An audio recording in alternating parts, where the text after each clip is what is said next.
On today's Locked On Royals podcast, we're going to dive into the Kansas City Royals finding their new manager. What does this mean? Is this a step in the right direction? And did the Royals get this hire right whenever they hired the former Rays bench coach? We'll talk about it all coming up on the Locked On Royals podcast, on the Locked On Podcast Network, your teams every day.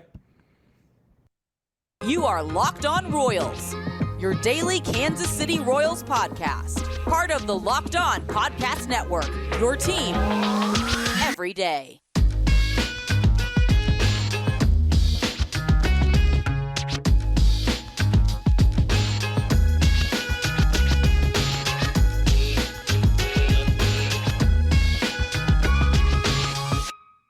Let's get it going on the Locked On Royals podcast, on the Locked On Podcast Network, your teams every day. I am your host, Rylan Styles. You can follow me on Twitter at Rylan_Styles. Follow the show on Twitter at Locked On Royals. Email the show, LockedOnRoyals@gmail.com. I want to thank you so much for making Locked On Royals your first listen every single morning, every single day. We're here for you, talking Royals baseball.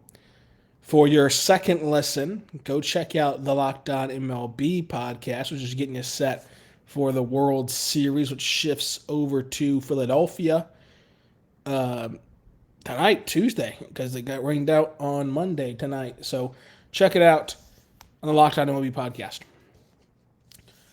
On today's show, here's what we have in line for you this week. Today's show on Monday night will be about the Royals hiring their new skipper. Tuesday's show will be about the season as a whole. How do we grade last season as a whole? Wednesday will be an episode discussing how the Royals move forward now with a fresh start, with a new manager, with a new leadership in the front office, and into that Sherman era. Thursday, I'm going to talk about how next season can truly save the game of baseball.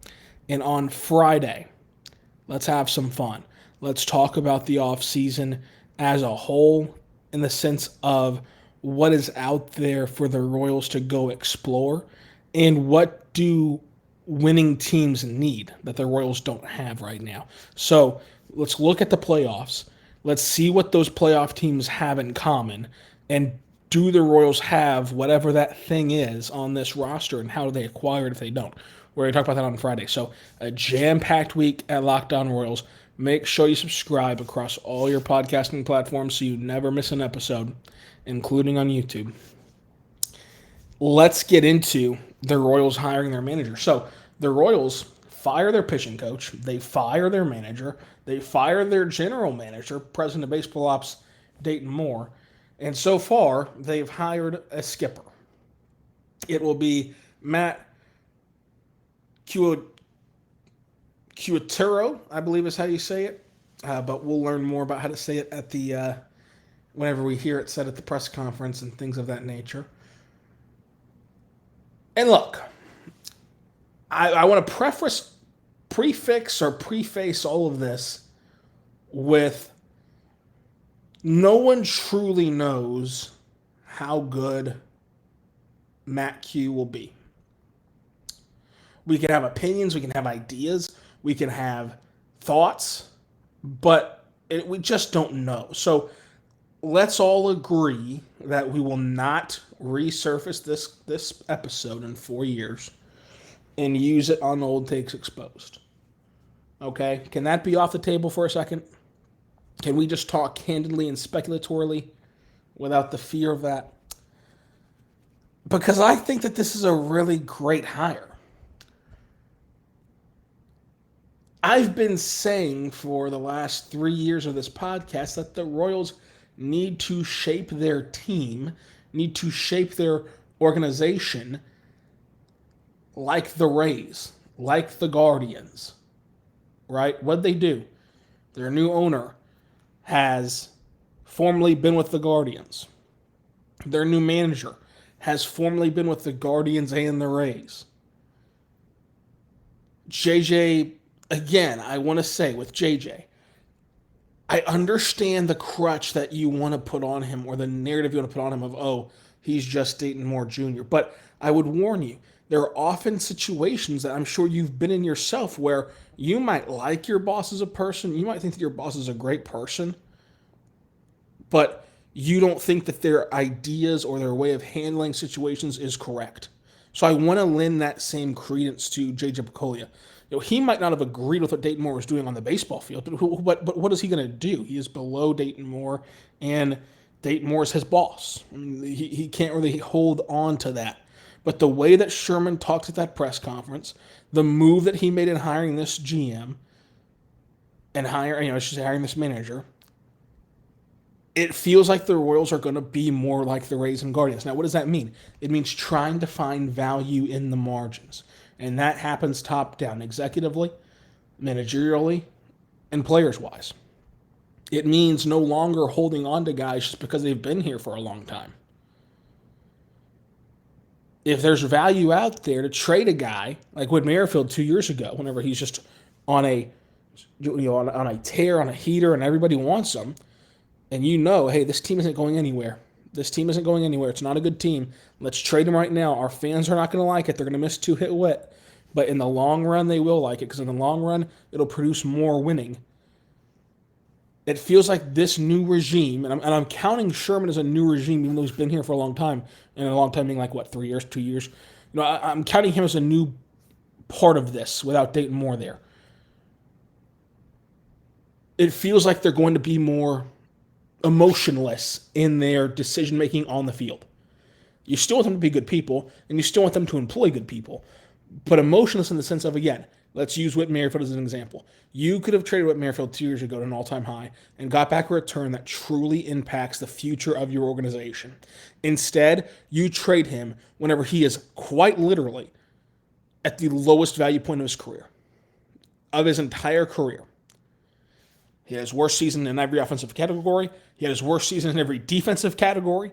He was awful at the trade deadline whenever you shipped him away. He wouldn't get a vaccine. It caused a big stir, caused a big ruckus around your organization. There's literally nothing redeeming about his season for Kansas City this year, and this is the year to decide to trade him, right? Whereas the Rays and the Guardians would have traded him 2 years ago and got back value. It's what the Rays did in trading Longoria. It's your face of the franchise. It's a player that generations upon generations in Tampa Bay had rallied around, but yet you still trade him to San Francisco, and yet because of that, you are, of course, having success down the road. Look, the goal is championships. The goal is World Series. But this sport is so fluky that if you build a team that is capable of being in the playoffs each and every year, then that stuff will solve itself. Because you could have the best team on paper by a mile in baseball and lose in the first round. It's unlike any other sport. If you have the best team on paper in basketball, you're going to win the first round series. You just are. If you have the best team on paper in football, you're going to win the first round series. You just are. Baseball, it is just fluky. And we saw how fluky it was in Kansas City, the 2 playoff years that they made it. So you have to get into the dance consistently and at least not be a laughingstock. That's what the Royals have been. Try to find the example besides, I guess the Marlins could be this, where you go to 2 World Series in a short time span. For the Royals, it was back-to-back years. For the Marlins, it was 97 and 2000 and something, 1 or 3 or what, 3, 2000, 97 and 3. For the Royals, it was back-to-back years. Beyond those 2 years, though, worst team in baseball, laughingstock in an organization. They ban porn in the locker room. They hold on to guys way too long. They lose 100 games every single year in the worst division in baseball. You can't be that anymore. And I think that this hire is a step in the right direction. Now, how do I know that, or how do I feel that about a Rays bench coach? We'll talk about that coming up. But first, I want to say right now about our good friends over at BetOnline, folks. BetOnline is your number one source for all things betting, odds, score, and info. Check it out today whenever you go to BetOnline. And what makes BetOnline.net so interesting, you can bet on the spread of games, right? You can bet on the point spread for football, baseball, basketball, NHL, college football, college basketball, MMA, boxing. But you can also bet on these prop bets. So you can bet right now on who you think will win the AL Cy Young Award, right? You can bet right now on who you think will win the NFL MVP award, who you think will win the NFL Super Bowl, and kind of see how it plays out over a long duration of time. To where if you feel very strongly about an upset special in that category, you can do it. You can also bet straight up, where you bet on the lines and the over-unders and the money line, stuff like that. So they have everything that you want: odds, news, scores, podcasts, whatever you need, reviews, analysis, breakdowns at betonline.net. Check them out today, betonline.net.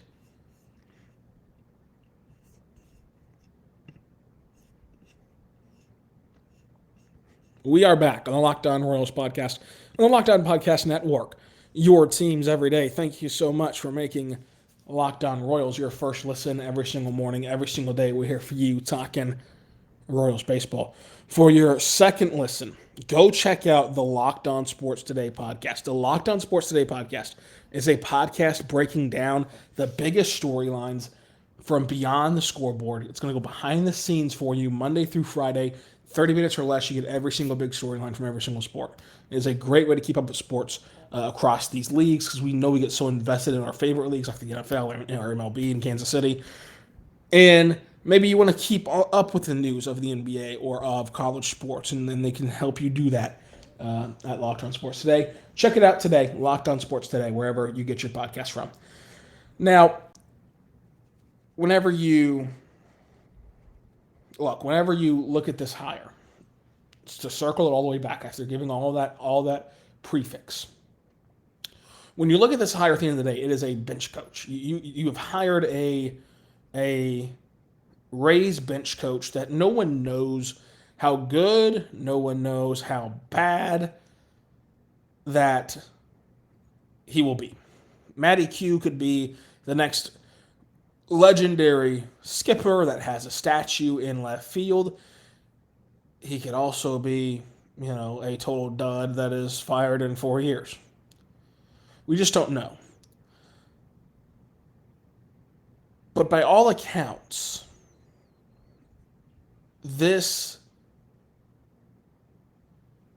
hire is a guy that can handle a young clubhouse, a guy that can build relationships. We don't know how he manages a bullpen. We don't know how he will handle the X's and O's to whatever extent there are in baseball, how he'll fill out a lineup card. But it seems as though he has that it factor about locker room control, clubhouse control with a young team, from all reports that we're seeing from all these national reporters. So that's great. That's great to know. And I do want to give the Royals credit here for having an interview process and not hiring the flashiest name they could have. They could have tried to hire some retread manager like Bruce Bochy or, Joe Madden or Ron Washington or someone like that would not have fit this team. That's not to say that Ron Washington should never manage again. I think he should get another shot. That's not to say that Bruce Bochy should never manage again. He got another shot. That's not to say that, Joe Madden should never manage again. It is what it is with Joe Madden. But this team can't afford that, right? This team doesn't need their manager to be this larger-than-life figure. And it's pretty clear whenever Matheny seemingly lost the clubhouse that this team does not need someone who's going to put their bona fides on the table every single day. I think that hire a guy that can manage relationships and that can convince you that, hey, we're all in this together.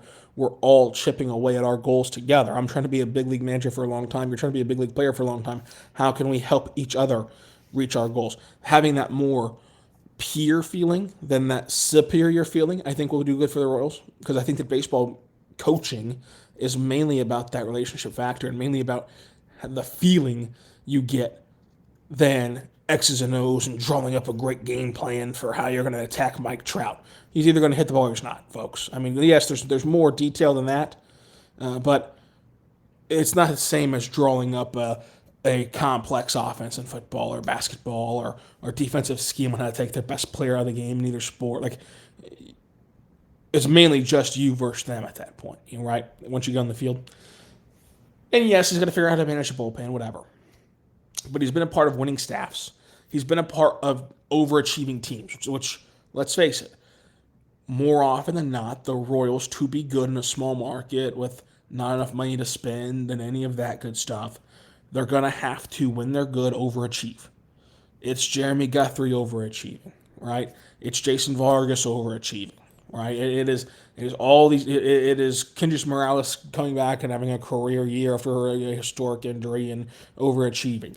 It is all these things lining up at the perfect time to help you win in Kansas City. And that comes from, I think, that those relationships and that camaraderie and that buy-in, which the Royals clearly did not have. The Royals were telling you last year, before the year started, hey, this is our year to get back to the postseason. More teams than ever get in, and we feel like this team's ready to take the step. And then when spring training starts, they start to pull back the reins on that and go, well, still probably a year away. And then whenever we get into the season, it's a disastrous start. We find out later, oh, wow. Whenever they were telling us in Surprise, Arizona, that they expect to make the playoffs, their best player on the team, Whit Merrifield, our second best, whatever you want to say about Salvador Perez, second best player on the team perception-wise,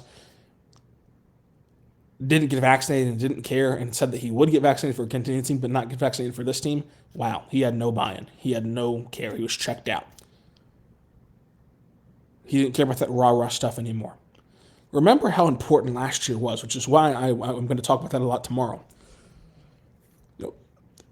For the 3 years leading up to last year, even the biggest homers around Kansas City media that are literally getting their information from the actual team and telling you, which is a great service, telling you what the actual team believes, which is a great inside scoop that you are fortunate enough to get from these places. They were telling you 2023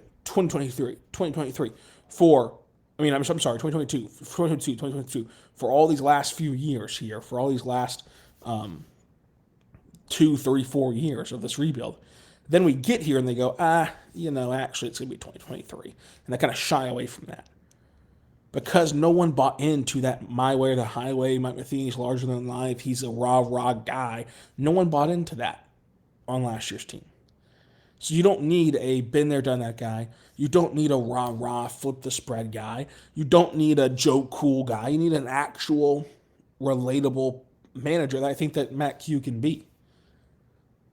And look, maybe he can't manage the bullpen. Maybe he can't actually form these relationships with these current guys. Maybe he can't do any of this. But I would rather bet, right? I would rather bet on Matt Q working in Kansas City than Bruce Bochy working in Kansas City or Joe Madden working in Kansas City. So they at least took the gamble and the bet on the non-flashy name because they believe it can work long term and it can work and pay dividends later on. They're not trying to win a press conference. They're not trying to win a headline. They're trying to win baseball games. And this is the step that I've been talking about of making the Royals more like the Rays and the Guardians. When the Royals went out and signed Michael A. Taylor and signed Carlos Santana, they wanted to keep pushing this narrative through the media. How many times did you see John Heyman and other reporters, Morose, other reporters say, oh, look at the Royals. They're so courageous. They're spending money when everyone else is scared to spend money for a team projected to do bad. Oh, look at the Royals and how brave they are for spending checks notes like $12 million. Oh, look how great they are. They pump that through the media. Where do you think that stuff comes from? It's the Royals pumping that messaging out there. They wanted to win a headline. They wanted to win the offseason. They wanted to win the award. They wanted to win the feelings award from the fan base. This front office and this new ownership in Sherman, and again, I'm going to call them new because I think that without having Dayton Moore holding them back, it is new. They're no longer trying to convince you right now in December or in November or in October. They're trying to convince you in February, in March, in April, in May, in June, in July. They're trying to convince you when it actually matters. They're not trying to win a headline. So you might look at this and say, a bench coach? A Rays bench coach? Who cares? You might look at this and go, I've never heard of this guy before. They don't care about that. They don't care about your reaction to it right now to this day. They think that they hire this guy, he comes in, he performs well, and then all of a sudden he is in Royals lore or whatever you want to think is the perfect outcome, right? They're not. But the point is, they're not trying to win today. They're trying to win the future. They're trying to win tomorrow. They're trying to win the subsequent days after this of the Matt Q era. So sure, it's not the sexy, clickbaity headline. I can't put in my YouTube title that the Royals hired Joe Madden and go back and review all of his crazy antics that he used to do with the Rays and the Angels and the Cubs. But that's not what this team needed. This team didn't need another guy who had been there.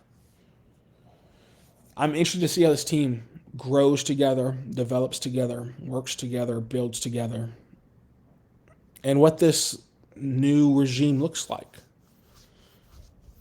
But for me, right now, and again, it's hard to make these assumptions off of hiring a bench coach, but we've got to talk about it. We've got to do it. For me, on the outside looking in, it looks like this is a really good hire. From everything that we've seen, everything we've read, everything that we've been presented to us, it's a good hire. It's a measured hire. And it's one that you can get excited about in the future. And if you want to be reserved right now because it's a bench coach and you don't know about him, that's perfectly fine and reasonable and rational and understandable. And I think that that's what the team wants from you. They want you not to have to jump off the deep end off of the day that they hire him because they think that you'll be doing jumping jacks once you actually see him perform. So we'll see. And it'll be fun, and we'll be along for the ride here on Locked On Royals every day, wherever you get your podcast from. So until tomorrow, be good and be good to one another.